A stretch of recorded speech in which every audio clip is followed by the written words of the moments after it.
छोटा राजन के ऊपर बैंकॉक में छोटा शकील ने जो हमला करवाया था उसकी हम पूरी कहानी आपको सुना चुके हैं।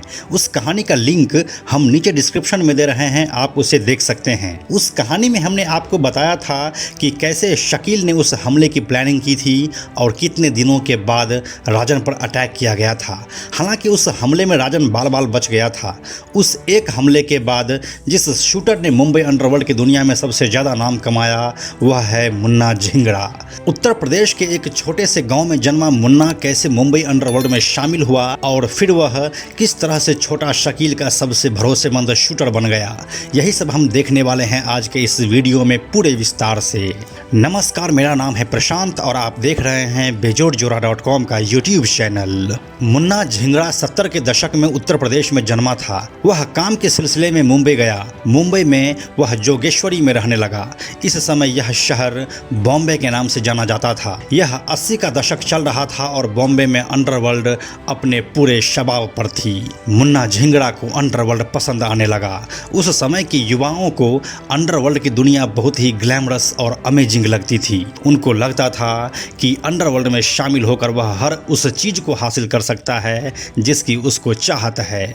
मुन्ना झिंगड़ा को भी यही लगा और वह मुंबई अंडरवर्ल्ड में शामिल हो गया। वह अपना समय साल अच्छा देखकर फैमिली को भी यूपी से मुंबई ले आया और यहीं पर सेटल हो गया। मुंबई अंडरवर्ल्ड में शामिल होने के लिए उसने डी कंपनी का सहारा लिया। उस समय डी कंपनी को मुंबई में छोटा राजन ऑपरेट कर रहा था। राजन के सरपरस्ती में मुन्ना धीरे धीरे एक भरोसेमंद शूटर बन गया। फिर साल 1993 के बॉम्बे ब्लास्ट के बाद जब दाऊद और राजन अलग हो गया तो कंपनी के लोग भी दो गैंग में बंट गए। इस समय मुन्ना ने दाऊद का हाथ थामा।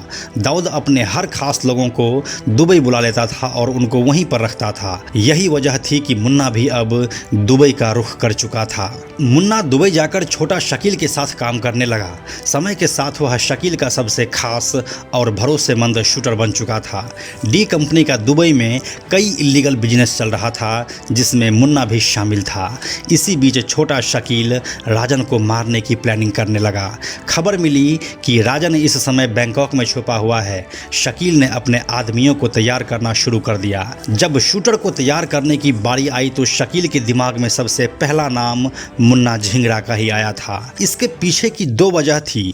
एक तो मुन्ना पहले मुंबई में छोटा राजन के साथ काम कर चुका था, उसे राजन के बारे में हर एक छोटी बात का अंदाजा था, और दूसरी वजह यह थी कि मुन्ना अपने शूटिंग वाले काम में बेस्ट था। फिर वही हुआ और साल 2000 में राजन के ऊपर बैंकॉक में हमला कर दिया गया। इस हमले में छोटा राजन तो बच गया लेकिन उसका सबसे खास दोस्त रोहित वर्मा मारा गया। इस घटना के बाद थाईलैंड पुलिस ने मुन्ना झिंगड़ा को गिरफ्तार कर लिया था। थाईलैंड पुलिस को झिंगड़ा के पास से एक पाकिस्तानी पासपोर्ट मिला था जिससे उसकी पहचान मोहम्मद सलीम के रूप में हुई थी। साल 2019 के सितंबर महीने में झिंगड़ा को थाईलैंड की एक अदालत ने पाकिस्तानी नागरिक समझकर उसे रिहा कर दिया। मीडिया रिपोर्ट के अनुसार मुंबई के एक पुलिस ऑफिसर का कहना है कि झिंगड़ा अभी पाकिस्तान में है और थाईलैंड की एक कोर्ट ने उसे पाकिस्तानी नागरिक घोषित कर दिया है। पाकिस्तान इस तथ्य से बिल्कुल नहीं मानेगा कि वह मुन्ना झिंगड़ा है। अगर भारतीय पुलिस ऑफिसर्स की माने तो झिंगड़ा 16 सितंबर साल 2019 को थाईलैंड से पाकिस्तान के कराची पहुंचा है। उसे पाकिस्तान और यूएई में डी कंपनी के रियल एस्टेट कारोबार का काम सौंपा गया है। थाईलैंड में गिरफ्तार किए जाने से पहले झिंगड़ा ने रियल एस्टेट के कारोबार में निवेश किया था और अपना पैसा पाकिस्तान, दुबई, शारजाह और अबू धाबी में लगाया था। इस बात का भरपूर सबूत है कि मुंबई पुलिस के पास झिंगड़ा का आपराधिक रिकॉर्ड है और उसका परिवार जोगेश्वरी ईस्ट में रहता है। हालांकि झिंगड़ा के फादर सैयद मुदस्सिर हुसैन और मां नाजनीन अक्सर अब बीमार रहती है। मुन्ना के बारे में बात करने पर वह बताते हैं कि हमारा मुन्ना और उसके काम से कोई लेना देना नहीं है। यह भी एक दिलचस्प बात ही है कि साल 2009 के नवंबर महीने में एक मुठभेड़ में मुन्ना झिंगड़ा का भाई इमरान मारा गया था।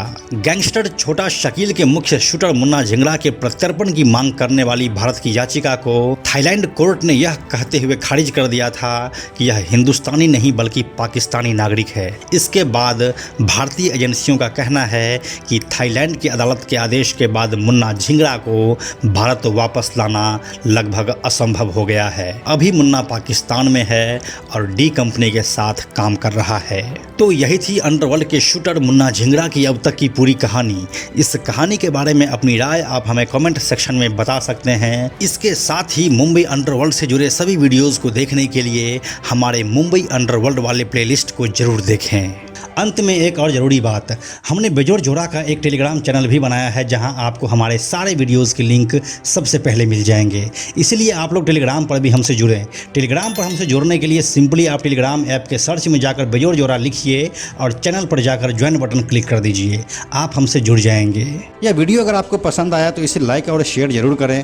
आने वाले वीडियोज़ के लिए बेजोड़ जोड़ा को सब्सक्राइब करके बेल आइकन को टच करना ना भूलें। Thank you so much.